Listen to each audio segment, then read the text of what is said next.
சீலா மீன் 2 கிலோ வாங்கியிருக்கோம். கவலை மீன் 3/4 கிலோ. இது குழம்புக்கு. கொடுவா மீன் 1 கிலோ வாங்கியிருக்கோம் வறுக்கிறதுக்கு. மீன் நல்லா க்ளீன் பண்ணி வச்சாச்சு. 2 ஸ்பூனு பூண்டு நல்லா அரைச்சி மையாக அரைச்சி எடுத்தாச்சு. அதுக்கு 1.5 ஸ்பூன் குழம்புத்தூள்,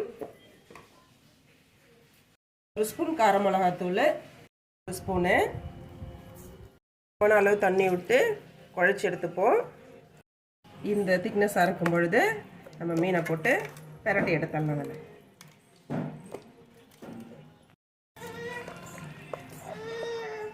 மசாலா எல்லா மீன்லையும் படுற மாதிரி நம்ம பிரட்டி எடுத்துட்டோம். இதை ஒரு 1/2 மணி நேரம் ஃப்ரிட்ஜில் எடுத்து வச்சிடலாம். மீன் ஒன்று ஒன்றா போட்டாச்சு, வெந்துட்டே இருக்கட்டும்.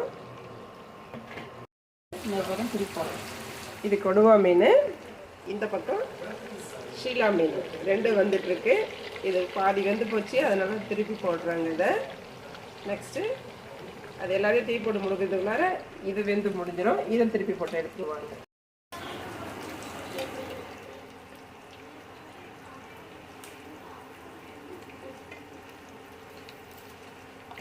ரெண்டு பக்கமும் வெந்து முடிஞ்சிருச்சு. ஒன்று ஒன்றா நம்ம எடுத்துடலாம்.